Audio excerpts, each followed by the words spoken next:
All right, welcome everyone. Starting the day off here on Supreme Strait.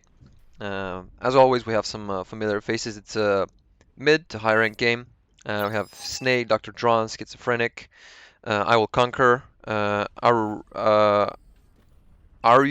Russ, I guess. Sorry if I butchered your name, Zero, Mr. Mafia, a bit heavy. On the other team, we have Demon 666, Jadam, Dariesta, Bardaboom, Upheaval, Blossomed on the Heavens, and Disnof. Um, Last game was pretty good for Disnof. Pity that I could not record it. He snuck a few stealthy T2 Armada tanks, gremlins they're called, into the enemy base on the Forge map and just destroyed one advanced geothermal plant, which pretty much blew up the entire base of the two players, and that secured them the win. But here we are on Supreme Strait. I've seen a lot of tactics here going on, particularly when I play it. There's just some players here in the back. Let's see if, for example, this spot, Zero and I'll Conquer, or Demon and Dariesta. Some people like that would just rush hovercraft. A lot of these, I guess, Seekers from Armada or Goons from Cortex, they make like 60, 70 of them, push them through the water and just hard hit the backline eco here on the mountains, and they do not have any defenses to begin with. They're just hard ecoing, and these players on the seaside are not able to counter it that well. Um, Usually, there's a lot of roles here on this map. You have frontline, you have sea players, you can even get some seaplanes. You have aircraft players, and if you play it properly, you can outlast your opponent and maybe even just be better than their role players. So you definitely need everything here. You need aircraft, you need anti-nukes, you need sea players, you need pretty much a mix of all the units on the map. We only have a couple of geothermals. From my experience, if I'm starting here, and if I'm starting early aircraft, I mean, that's just I don't know, a strategy that I thought of. I just make an airfield. The first constructor that goes out, you send it to the island, secure these 3 metal extractors. The second one that comes out, you just secure the second island, and put like a radar over here on top so they cannot just get rid of it too easily, and you just see what's going on here. If you're not planning on stay for the long term on these islands, just get some vision and get some metal extractors. They get pretty good value. If I remember, Winter Gaming said like even if they're up for 7 seconds, they serve their purpose, and it's already value if you have them up for 7 seconds. So that is pretty important. Every second matters in this game. Be it just moving commanders, constructing buildings procedurally, just not letting them walk around for too long, because as you can see, they're pretty slow. Speed 38, I think it's for both Armada and Cortex. Yep, 38 speed. We have Disnof playing water up against Snade. Snade's first out here, so Disnof is gonna have to make some defenses. Snade's gonna fight to secure this position as soon as possible, so he's starting off a few dolphins as you usually do. Dr. Drawn is gonna be here first before. Actually, sorry. Just a mirrored lane. Dr. John is going to be in the same situation that Disnof is, but Upheaval, he's making some fighters, those supporters like gunboats, but he's not sending them out yet, which is not the greatest move. He should know that he has advantage over this other water player, so that could be a bit complicated. We could have both seas losing for the northern team. Let's see how the front line is going. Bardaboom is already here on the field. Jadam as well. We only have for the southern team bit heavy. Mr. Mafia opted for just aiding the construction of his units and just putting him out there. But Jadam already has some turrets up. He has grunts, which can micro way better than blitzes and pawns, since they have around 50 less range than grunts or incisors. But we have bots for northern team frontline. Both bot factories, which is not that great. You should only have one bot factory, at least one vehicle factory. If you have 2 vehicle factories, that should be fine. But 2 bot labs is not the greatest. Even though they're cheaper, I think vehicles are just more versatile in general. You should always have a mix of vehicles and bots, just because of the artillery and stuff like that. So Dr. Drawn managed to get his ships out. He may even have a better fleet than Upheaval here, but we'll see how that goes. We have commanders blowing up. I'm not sure why he blew up there. He took down a lot of these trees, which could have been used for energy. But yep, just the classic commander sack play to get that 2,000 metal to speed up the economy. Jadam and Bardaboom are doing pretty well here. This artillery could come in clutch if there's more on the way, which there isn't. Just one shell shocker. Gonna take some time, but he will do the damage. And we will get rid of these stacked up towers. Do we have vision of that from Mr. Mafia? We probably do. Yep, we do. We have a radar tower here. We do not have a constructor, tier 1 constructor for Jadam up front yet. He's not getting one out still. You should get that cloak tower as soon as possible. Commander cannot construct that. It's a lot of energy as well. It's around 4,000 energy. Okay, we have Disnof and Strait going at it. Disnof on the back foot here, getting assaulted by these dolphins. But his okay, so Commander can shoot underwater. I was not aware of that, and that is actually pretty good. He can provide some defenses, although he cannot degun. He's just gonna recycle these, I believe, and make some more. He's making some more harpoons, offshore torpedo launchers, which is good. He already started getting his geothermal up, which is great as well. I'm not opting for the tidal generators just yet. Wind is pretty good, so he is making good use of that. Dariesta, we have tier 2 bot lab getting up, but it's going a bit slow as he did not sack his commander like the southern team did for I Will Conquer, so he'll be faster on that. We'll be seeing tier 2 on the battlefield. Hopefully, nope, we will not. He's just ecoing, same thing as these players. And if Bit Heavy and Mafia lose this front line, this could be pretty bad, because once you go T2, you're spending a lot of resources on teching up, and you're just simply put on a timer. But I think they will be able to hold just because of these vehicles from Mr. Mafia. I should just get a few more turrets up. Just get a bit more vehicles, getting some more shell shockers, which is good. Should get some stouts. These rocketeers outrange these turrets, but not the shell shockers though. So who is this, Bardaboom? If he keeps them in one spot, this may not end well. But yep, he starts microing them. He gets rid of one artillery, one shell shocker, and these vehicles won't be able to advance as there's a commander here. Commander can maybe even just go in here and blow up the base. Maybe from the seaside, that could be a good choice. I never actually thought about that, but he's advancing very well. These tanks won't be able to just go through.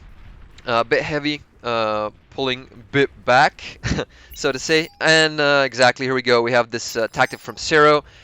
These windmills are pretty unprotected. So are these metal extractors. Disnof is going to lose a lot of economy here. This is not the greatest idea, and Zero went exactly what I said. This hovercraft tactic, just putting out a lot of goons, going through. We'll see. These goons will completely wreck Disnof's coastal economy line, and he may proceed to go here, but we have Twitchers making some fiends prepared for this, which is pretty good on the heavens, expecting this. So he is very well prepared. Probably he faced these strategies before on Supreme Strait, so he knows how to answer them. Snade getting ready to push Disnof. I think Disnof has a bit less ships than he is. No, actually he has 13 dolphins. And he's doing a great job of focusing just one unit, one by one. They'll go down much faster, and their numbers will dwindle. We still have these goons.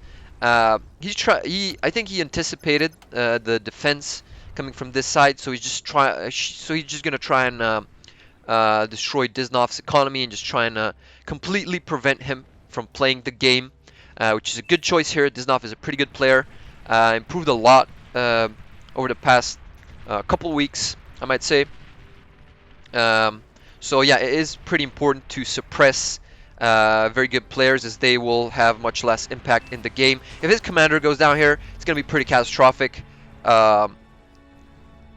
He may or may not be able to bounce back. Probably will if this commander stays up. I mean, Gonna be able to in either case, even if it doesn't. But at that point, it's just gonna be pretty slow. And all these dolphins attacking. Goons have been dealt with, but more are on the way. Around 16. That's not the greatest number. You should have gotten more. I guess he's just making them in batches, or he just didn't select the rest of those. So a lot of the front line being pushed back, a bit heavy on Mr. Mafia, but it is rewarding as Snade will win C, hopefully. He's got a lot of help from Cero, just completely destroyed Disnof's economy, and we should see some changes there. But Upheaval dominating the Northern Sea, which is very good. Dr. Drawn did not invest too much in the sea. He's making some economy. He's actually making good progress on the economy. I mean, it's been 11 minutes, so it's okay economy. He has 1500 metal. He made that metal storage, so he's pretty much set, ready to go. Oh, actually, he's constructed a base over here, and he's making another shipyard here. That is a good tactic. The southern island hasn't been inhabited yet. Snade should look to inhabit this island since he's dominating the seaside over here. Disnof forced to retreat from the water and trying to recuperate his coastal economy. Jadam getting pushed a bit back from this artillery. If they had the artillery of their own, they could have just pushed these two bases with like stouts or brutes. But that is not going to happen. They're going to be forced back. A lot of units coming in from Jadam and Bardaboom. Question is, will they be able to push this? Tanks are way more versatile than these bots, and they can just not outmaneuver them necessarily, but they are faster than them. So let's see. Let's put it into perspective. Stau has a speed of 76, while the Mace has a speed of 46. That is entire 30 speed, which is a big difference. It's almost a commander movement speed of a difference, just 8 shy of. We have these goons over here stationed. We have some turrets being constructed, but these goons are just giving line of sight for the time being. We have more on the way. I'm not sure why they're being sent over here. They should anticipate this shoreline defenses. At least just basic pawns. They should put a stop to goons. We have aircraft coming from on the heavens, which is good. A bit late, but it's still fine. No aircraft from southern players. Yep, just Upheaval still dominating this seaside. Dr. Drawn getting his constructors out. Has a lot of metal, sitting on a lot of metal, which is pretty good. You can just be able to make this navy and hit him unexpectedly. Do we have vision of this? We do not have vision of this whatsoever. Upheaval did not opt to go to this island, so he does not know what is going on here. And he only has a couple of light ships, so he can be caught by surprise from Dr. Drawn here, which is a pretty good move. We have anti-nukes being built up, not for frontline though. Just only one anti-nuke here, but there's no nukes being constructed, so I think we're pretty fine. On the heavens, almost finishing his first advanced fusion reactor by 14 minutes, which is very, very good. He's going to keep this economy up. I saw some of his games, commentated them as well. He is very well known for just rushing and spamming economy, going those advanced fusion reactors, converters, and he is okay as far as his team holds the front line, back line. Some of these goons are going through. I'm not sure why they're just focusing these pawns. Okay, he redirected them, trying to destroy Disnof's economy again. Most likely, and this hovercraft platform is going to go down. Disnof just cannot catch a break this game. The resurrected constructor is going to go down. He is going to lose his hovercraft platform and probably his economy again.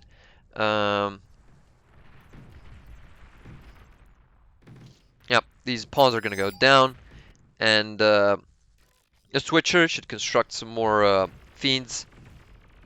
As Dariesta getting some turrets up, smart move, but Disnof just cannot catch a break here at all. It's not the greatest. Upheaval is going to be caught by surprise here. I'm sure if Disnof was on this seaside, he was asking for seaside in the beginning. If he was on this seaside, he would have definitely scouted this island and he wouldn't be caught by surprise from Dr. Dron. He already has his T2 shipyard up, making fast assault submarines. He is going to catch Upheaval by surprise. What happened here? That was a nuke. Yep, that was a nuke. I did not catch that, but that was Orange's nuke, Schizophrenic. We already have one player out of game, Jadam, and I think one more. That was Demon, I believe. Yep, it is. Commander went down, and that is a big problem for this northern side. Disnof is out of the game. Two more players are out of the game, Demon and Jadam. On the heavens, won't be able to build his economy the way he wanted to. Making some shurikens, but a bit too late. Disnof has been raided yet again, and he cannot recover from this easily. We have some ships here, Buccaneers, but they're just getting hit hard by Scorpions. We have some good defenses coming from Mr. Mafia. Frontline is doing a great job holding here, and one of the very big reasons that they were able to hold here is vehicles, artillery. I'm not sure if Janus's did anything. They're a very good vehicle for Armada, but this artillery was just putting pressure on the bots that could not advance. They were pretty slow, so they were not able to push these two bases from Bit Heavy and Mr. Mafia, and now they're on the back foot. Mafia and Bit Heavy are advancing. We still have some goons coming in here, just the ones from Division. Disnof just wasn't able to take it, just left the game. I don't blame him. This is pretty disappointing, but what can you do? They're just getting pushed in. I believe this is already a done game. Frontline didn't do a good job. Two bot labs, not that great. And now we have tanks pushing. Tanks are pretty versatile. You cannot just destroy them straight out. If they want to push something and there's like 20 of them, they will push that position. Even if they don't do that much damage, they can just grab vision. Blossom's commander here, he's not even looking. He's just trying to retreat him instead of going for a D-gun. Letting these tanks advance. And if he's going back, that is another nuke to the front line, and this game should be over. Schizophrenic doing a great job of rushing nukes, and it did not go unrewarded. Completely destroying 3 players, and this is just an open game right now. One of the faster Supreme Strait games I've seen. Just 18 minutes. As you can see, a lot of strategies going on here. Just hovercraft, nuke rush, aircraft. We did not see any seaplanes, but Dr. John did not have a chance to shine here to catch Upheaval unprepared, but that is done pretty much. These hounds, I don't think they will stand up against these Centurions. I think Centurions, yep, just outmatch them. Hounds can outmaneuver them, but oh, there's another nuke coming in. Was that from Orange? No, that was not from Orange. I think we have another nuke up here. Yep, that was from I Will Conquer. Just completely destroying these players with nukes. Disnof on the seaside, he was not able to do anything regarding this. This is just a mutual team effort from southern team, completely dominating the northern team. In my opinion, Disnof should have been put in a more meaningful position. This position is not that great. It is prone to being raided, being late to building ships, and just not the most ideal spot. And this is just standard cleanup on the heavens, having his commander here, but that will not make a difference. Already 4 players disconnected. This game is pretty done. And as you can see, a lot of these tactics, a lot of mixed tactics going out. Just standard frontline, mix of vehicles and bots. Guys, I keep saying this, and I will keep saying this. Do not, if you're going a double lane or, yep, just mostly double lane, do not go two bot laps. You need to have. I mean, it doesn't even depend on the map now. Even though it's like hills or stuff like that, not great for vehicles to traverse. You should just always get one vehicle, at least one vehicle, one bot lab. Two vehicles, in my opinion, is way better than two bot labs. And yep, here we have it. That is pretty much game over. The northern team forfeiting, and a pretty good game from the southern team. Putting up a clinic, pretty standard victory here. And thank you for watching, guys. That should be it. Have a great day.